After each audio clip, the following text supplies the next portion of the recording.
Boa noite, meus irmãos. Boa noite aos nossos amigos e irmãos que nos acompanham pelo Facebook, pela Rádio Web Nostalgia. Bem-vindo a todos. E nesse momento convidamos a todos para elevarmos o nosso pensamento a Deus, a Jesus, nos preparando para recolhermos as bênçãos dessa noite. Bênçãos iluminativas através da mensagem e medicamentosas através do fluido balsâmico e curador que nos envolve através do passe. Oremos, meus irmãos. Senhor Deus, Ser Supremo cuja fonte é luz, Jesus, irmão, amigo e mestre, nesse momento, Senhor, que nos reunimos neste pronto socorro espiritual, em busca desse medicamento iluminativo que nos orienta, que nos conforta, e também dessas energias medicamentosas que nos envolvem, a nos fortalecer e, se possível, nos curar das nossas enfermidades. Nos ajuda, Jesus, a compreendermos, a vivenciarmos os teus ensinos, a nos renovarmos constantemente.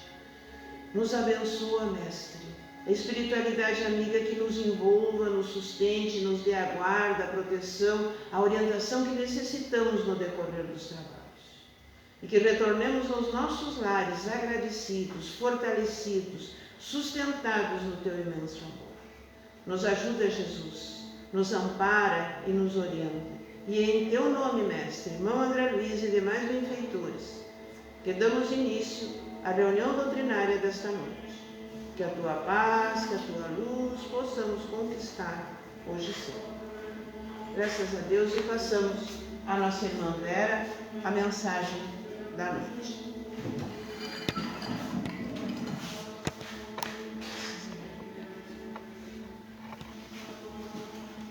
Uma boa noite a todos, que possamos estar na paz do nosso Mestre Jesus. Bom, o tema da noite é do capítulo 19 do Evangelho segundo o Espiritismo, Parábola da Figueira Seca. No item 8, nos diz que, quando saíram de Betânia, ele teve fome, e vendo de longe uma figueira, foi ver se poderia nela encontrar alguma coisa, e tendo se aproximado, não encontrou senão folhas, porque não era a época de figos. Então Jesus disse à figueira: que ninguém coma de ti nenhum fruto. O que seus discípulos ouviram, e no dia seguinte, passando pela figueira, viram que ela havia se tornado seca até a raiz. E Pedro disse: Mestre, vede como a figueira que amaldiçoastes tornou-se seca. Jesus, tomando a palavra, lhe disse: Tende fé em Deus. Eu vos digo a verdade, que todo aquele que disser a essa montanha: tira-te daí e lança-te ao mar, e isso sem hesitar no coração, mas crendo firmemente que tudo que houver dito acontecerá, ele o verá com efeito acontecer. Bom, então vamos ver aqui. O que nos quer dizer essa parábola? Ela nos diz simplesmente que Jesus teve fome e que, procurando frutos em uma figueira e ela não possuía, ele a amaldiçoou? Pensemos. Essa atitude é uma atitude condizente com o Mestre? Com o Mestre de amor? Amaldiçoar? ainda mais amaldiçoar a obra divina? Será que realmente coincide com Jesus? Ou ele se utilizou dessa maneira simbólica para afirmar um ensinamento à humanidade? Vamos pensar um pouco. Se fôssemos nós, teríamos amaldiçoado. A grande maioria de nós teríamos blasfemado. Porque faz parte ainda desse nosso aprendizado ir nos libertando dessas mazelas que carregamos. Mas o Mestre, um espírito puro, um ser de luz, tomar essa atitude simplesmente porque a árvore não possuía frutos, será que seria isso?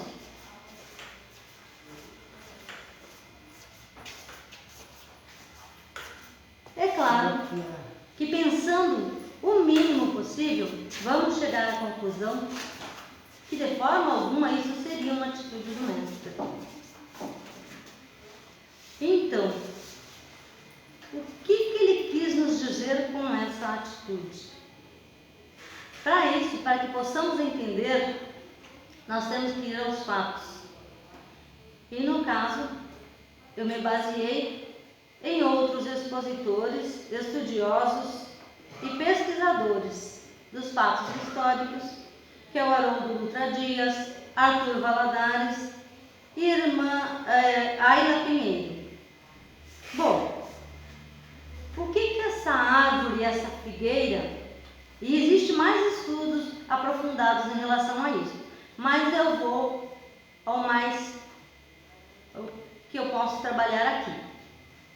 Se quisermos, no caso, nos aprofundarmos um pouco mais, vamos pesquisar algumas coisas. Aí eu deixo a cargo dos irmãos. A árvore era a representação, nos dizem eles, da individualidade de cada um de nós, das coletividades, das nações. Então, o Mestre, vendo de longe uma figueira cheia de folhas, ele saiu de Betânia e ia para Jerusalém. Quem será que realmente era esta representação da figueira? Ele se utilizou da figueira, mas o que realmente ele queria ensinar? O que realmente lá no íntimo ele estava visualizando, ele estava percebendo, ele estava vendo? Nada mais, nada menos que o Templo de Jerusalém. Jerusalém, uma cidade onde se localizava o templo, e todas as criaturas iam para lá na época da Páscoa para colher o quê? A palavra. A palavra que deveria sustentá-los. E então, o templo ostentava, maravilhoso, e essa era a representação da figueira seca. E vamos além, então.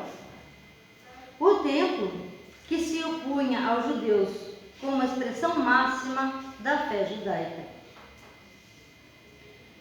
Uma árvore cheia de folhas, ou seja, um templo com bela aparência. Criaturas que deveriam aliviar a dor do semelhante estavam bem preparados. Preparados como? Teoricamente, preparados no conhecimento. Estavam muito bem preparados. Porém, sem fruto algum. Nada produziam de bem, de bom, para aliviar aquelas almas. Nada que viesse da onde? Do coração. Porque quando se fala, quando se faz algo, é importante importante que venha do coração. Porque senão não tem valor algum. São só palavras. E aqui, segundo Paulo de Tarso, no capítulo 15 do Evangelho, fora da caridade não há salvação, Paulo deixou uma carta aos Coríntios, ainda que eu falasse as línguas dos homens e dos anjos e não tivesse caridade, ou podemos substituir essa palavra também por amor, seria como metal que soa como um símbolo que retine. E ainda que tivesse o dom da profecia e conhecesse todos os mistérios e toda a ciência, e ainda que tivesse toda a fé, de maneira tal que transportasse os montes e não tivesse caridade, nada seria. E ainda que distribuísse todos os meus bens para sustento dos pobres, e ainda que entregasse o meu corpo para ser queimado, e não tivesse caridade, tudo isso de nada me serviria. Então, o que Paulo deixa claro aqui? Que precisamos ter no coração os sentimentos, os valores, as virtudes. Senão, são apenas palavras ocas. E nos reportando a figura da figueira, o que significava as folhas? Conhecimento, muito conhecimento. Eram grandes estudiosos, muito conhecimento.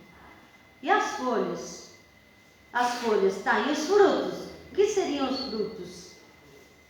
Certamente que os frutos de todo aquele conhecimento teria que ser as virtudes. As virtudes. Então, tinham conhecimento, mas não tinham virtudes. Exploravam a boa-fé do povo, a carência de esclarecimento que falasse aquelas almas, que as conduzisse ao regaço acolhedor do Pai. Então, os sacerdotes do templo tinham por missão conduzir o povo a Deus. Através do quê? Naquela época não existia escritas, através das histórias que eram contadas no templo. Mas, ao contrário, se detinham nos aspectos exteriores e não alicerçavam as raízes profundas que deveriam sustentar as criaturas e nem frutos que alimentassem suas almas. E era esse tipo de fome que Jesus se referia. Fome de quem? Do Espírito. A fome do Espírito. E quando diz que ninguém coma de ti, o que será que ele quer dizer? Quer dizer que ninguém se alimente da tua iniquidade, do teu falso caráter, do teu fruto malsão, doentio, porque se alguém se alimentar desse fruto, irá adoecer. E então, a figueira secou até a raiz. Bom, 70 anos após a passagem de Jesus, Jerusalém foi arrasada pelo exército romano e o templo foi incendiado.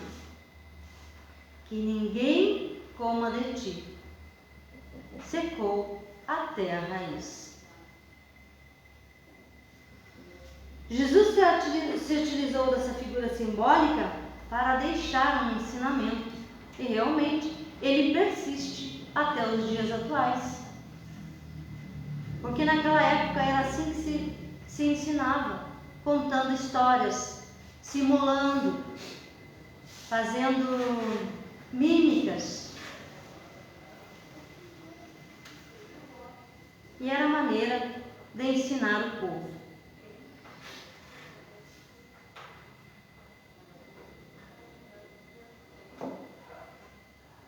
E tudo aquilo que não é verdadeiro, podemos ter certeza que será extinto, será eliminado.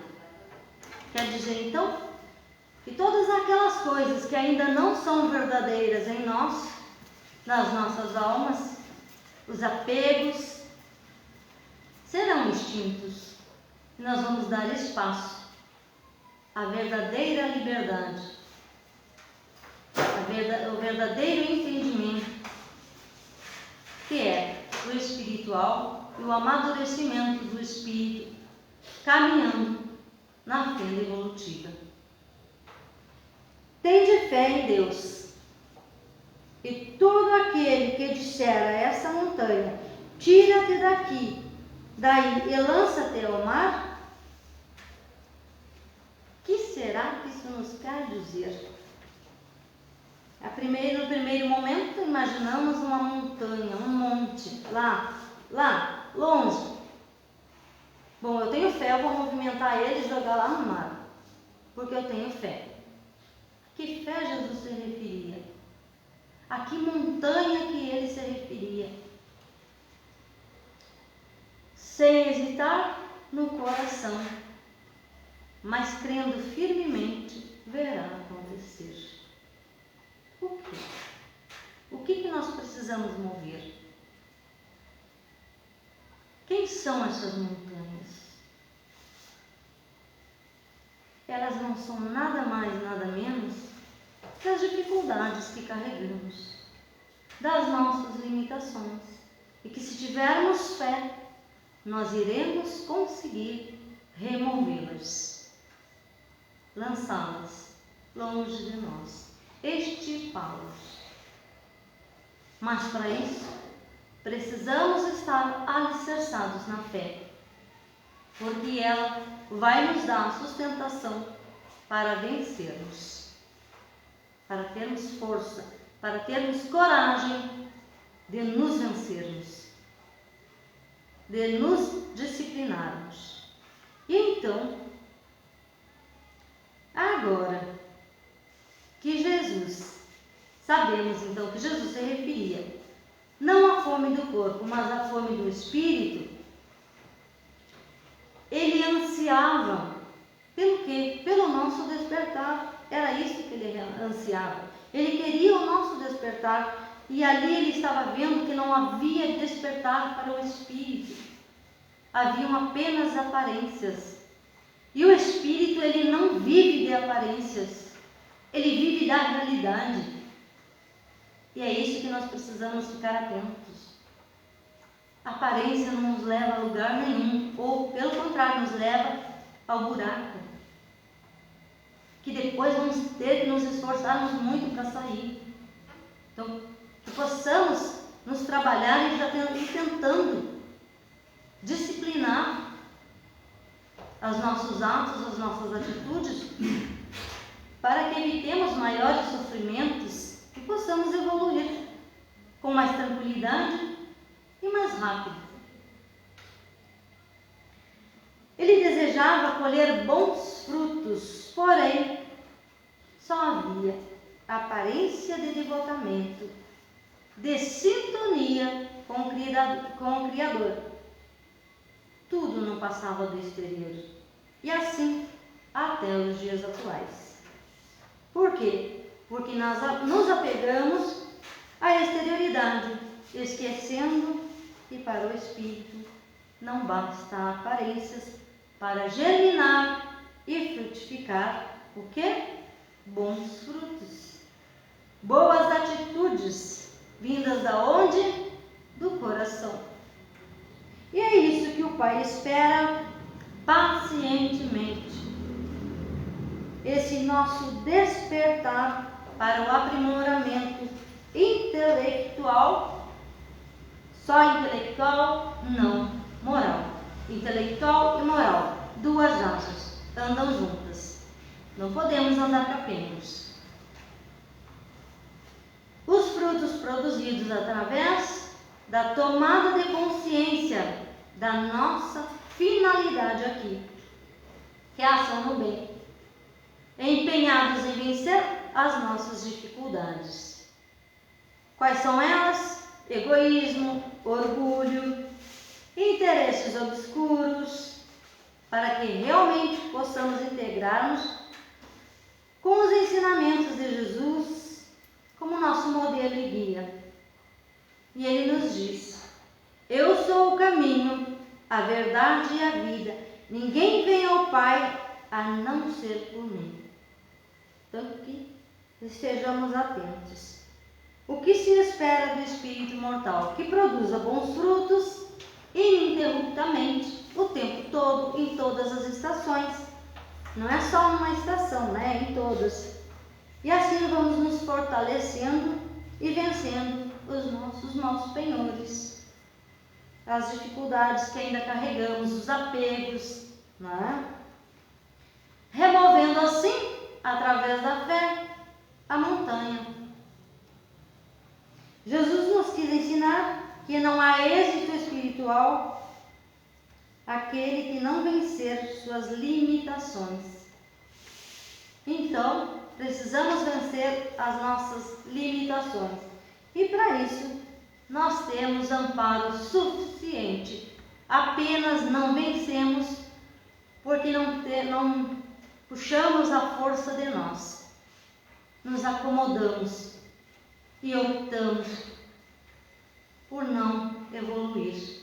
E ficamos com aquele sentimento de vitimismo, sem, na verdade, sermos vítimas, porque amparo todos nós temos para vencermos as dificuldades.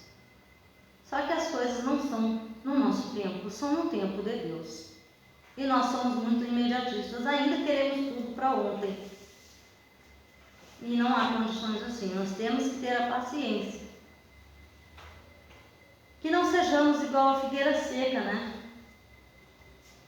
Que possamos produzir bons frutos, não apenas ostentar bela aparência. E Jesus conta conosco para que possamos auxiliar uns aos outros, através da palavra consoladora, que esclarece, que acolhe, que direciona as almas. E através de todas as demais atitudes que temos no nosso dia a dia.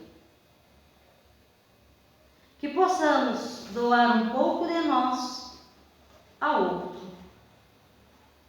Que não sejamos como sacerdotes, palavras ocas, vazias, do amor que acolhe em qualquer tempo. E na passagem do bom samaritano, também no capítulo 15 do Evangelho, os homens tidos como de Deus, vendo o irmão que estava caído, passaram ao longe. E o samaritano, homem de má vida, se enterneceu, se compadeceu da dor daquele desconhecido. E o que é que ele fez? Ele o amparou. Ele o acolheu, sem querer saber quem ele era, o que possuía, de onde vinha. Apenas o amparou. Portanto, os dois primeiros eram homens do tempo, aqueles que têm a aparência de criaturas dentro da lei maior. Se apegaram aos ritos e à exterioridade, e nada possuíam aonde? No coração. Porque se existisse alguma coisinha no coração deles, eles teriam se aproximado e auxiliado aquele irmão.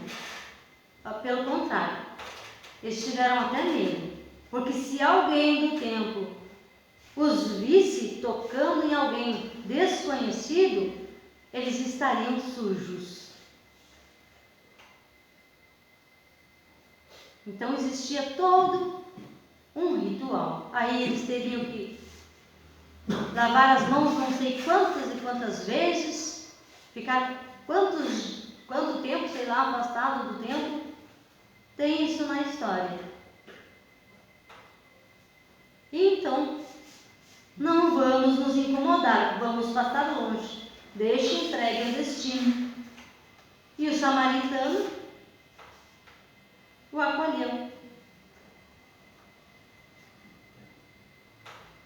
E de que verdade que tivesse, uma verdade que tivesse ressonância com a divindade. Esses irmãos não tinham ressonância com a divindade. Aquele tido como impuro exercitou a lei de amor ao próximo, solidário, fraterno, sem esperar recompensa.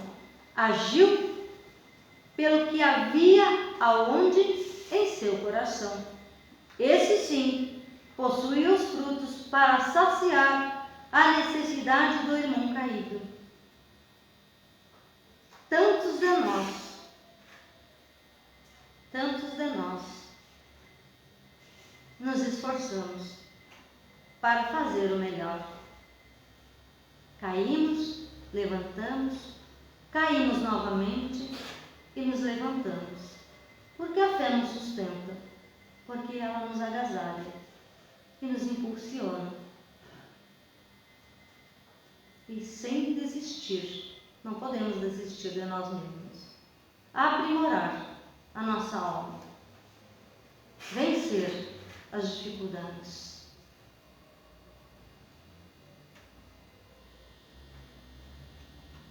Mas que, para realmente sermos melhores, precisamos do quê? Prescrutar os nossos sentimentos mais íntimos, para ver se não há uma falsa bondade em nosso coração. Porque às vezes a gente tem ainda essa coisa, esse hábito de mascarar as coisas, de às vezes se utilizar de uma bondade que na verdade pode ser uma bondade aos olhos dos outros, mas no nosso coração ela tem interesse. No nosso sentimento ela é interesseira. Então ela não vem do coração. Ela não vem do sentimento puro que Jesus nos ensinou. Que possamos estar em sintonia com a verdade do Mestre. Que tenhamos, pelo menos, meia dúzia de figos para ofertar àquele que busca o consolo, a compreensão amiga, daquele que trabalha ou serve com Cristo. Aquele que trabalha ou serve com Cristo, eu não me refiro às religiões, a nenhuma religião, porque todos somos filhos do mesmo Pai. As religiões nos auxiliam, nos dão uma alavanca para errarmos menos, para nos encaminharmos. O Espiritismo nos esclarece um pouco mais a fundo. Ele nos esclarece por que estamos aqui, quais são as consequências dos nossos atos. Mas todos nós, a humanidade, precisa agir. É necessário que haja com o Cristo no coração, independente de religião.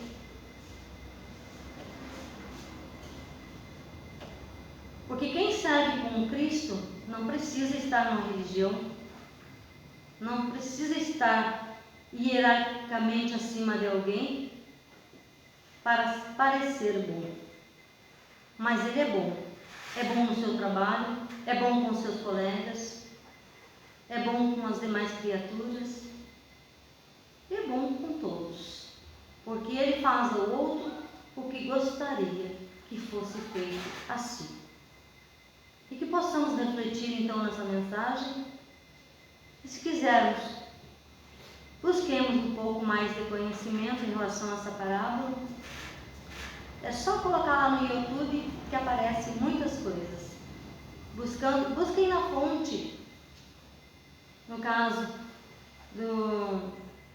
da doutrina espírita, porque, ao meu ver, ela é bem esclarecedora e ela nos traz várias situações que nos fazem aprender, que nos fazem realmente conhecer, e que não é como os sacerdotes do templo que fica tentando nos enganar, nos engambelar para poder ter domínio, para podermos ter na mão. Que a paz de Jesus fique com todos nós.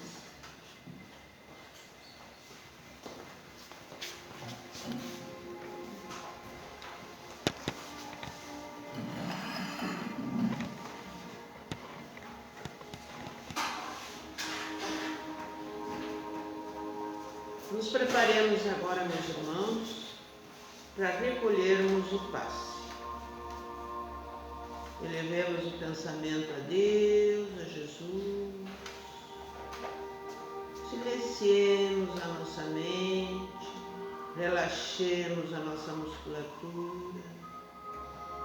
Esse silêncio interior, procurando acompanhar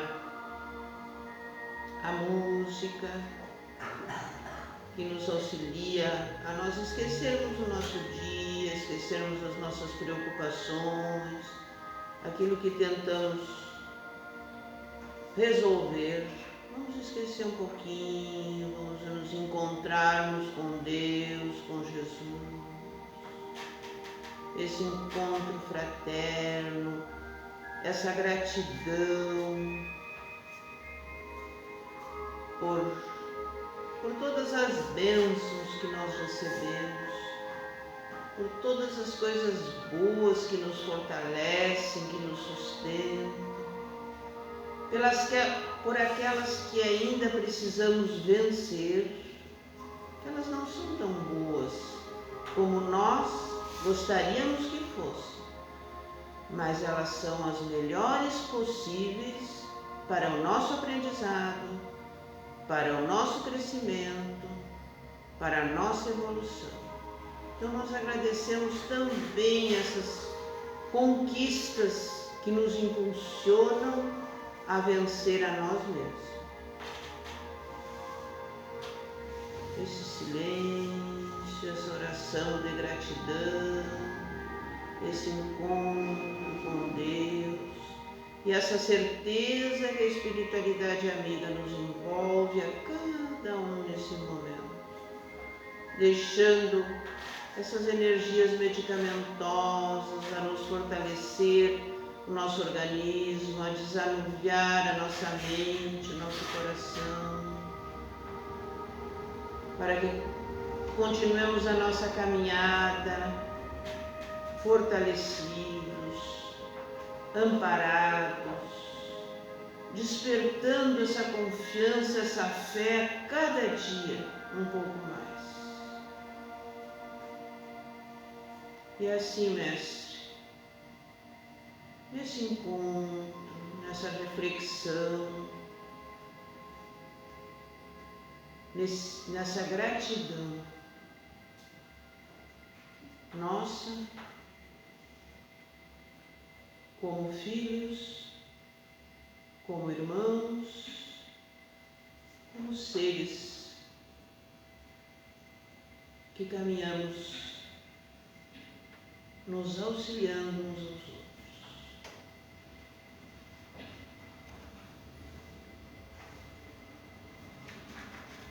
Petição do céu.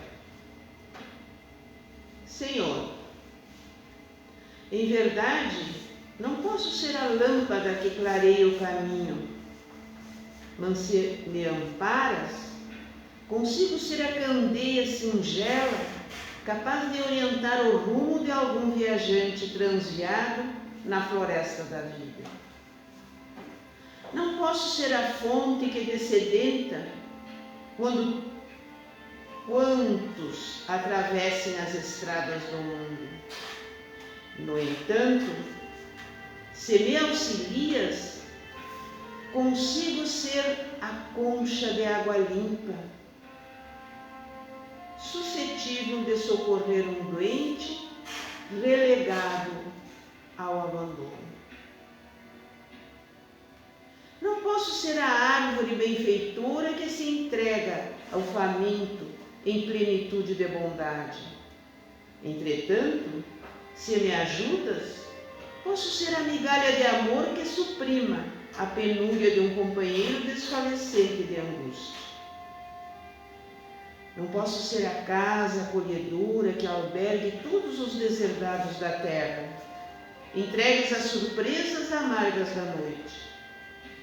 Mas se me apoias, consigo ser a mão que se estende ao amigo menos feliz, para doar-lhe o calor da tua bênção e dizer-lhe ao coração abatido: Deus te abençoe.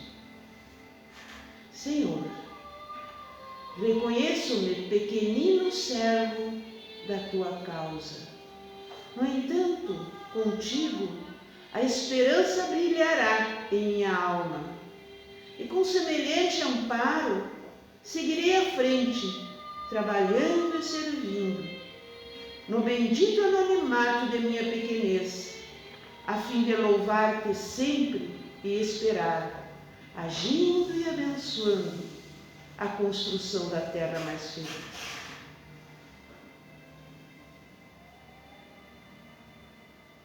E assim, Mestre, com essa gratidão imensa pela oportunidade desta noite, por estarmos aqui reunidos te agradecendo, Senhor, pelas bênçãos que nos envolvem, por tudo de bom que aos poucos nós vamos conquistando, pela grandeza da tua mensagem que ainda não compreendemos e ainda não conseguimos a colocar em prática. Nos ajuda, Jesus, a compreender, a refletir, a aprendermos para vivenciarmos. Te pedimos por todos os irmãos que se encontram enfermos, em seus lares, nos hospitais, pelas equipes médicas, pelas equipes de enfermagem, por todos os nossos irmãos habitantes desse globo, pelos nossos familiares, pelos nossos lares, Senhor, que eles sejam envolvidos na tua bênção amorosa.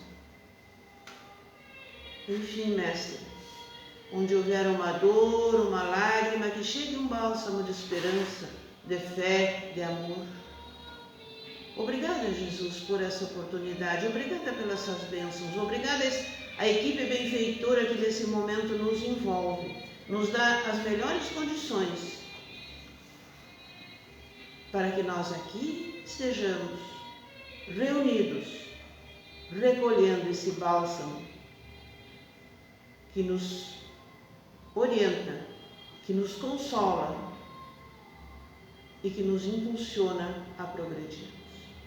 E assim, Senhor, agradecidos, encerramos a reunião doutrinária dessa noite, te pedindo, Senhor, que nos acompanhe de retorno aos nossos lares.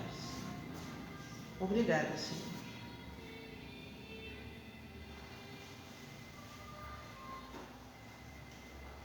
Graças a Deus. Muita paz, meus irmãos. Nós queremos só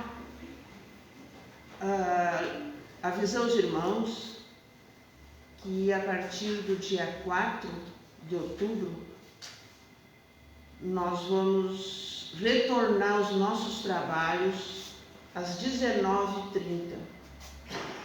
Então, na segunda-feira, o atendimento fraterno inicia às 18h30. A doutrinária inicia às 19h30.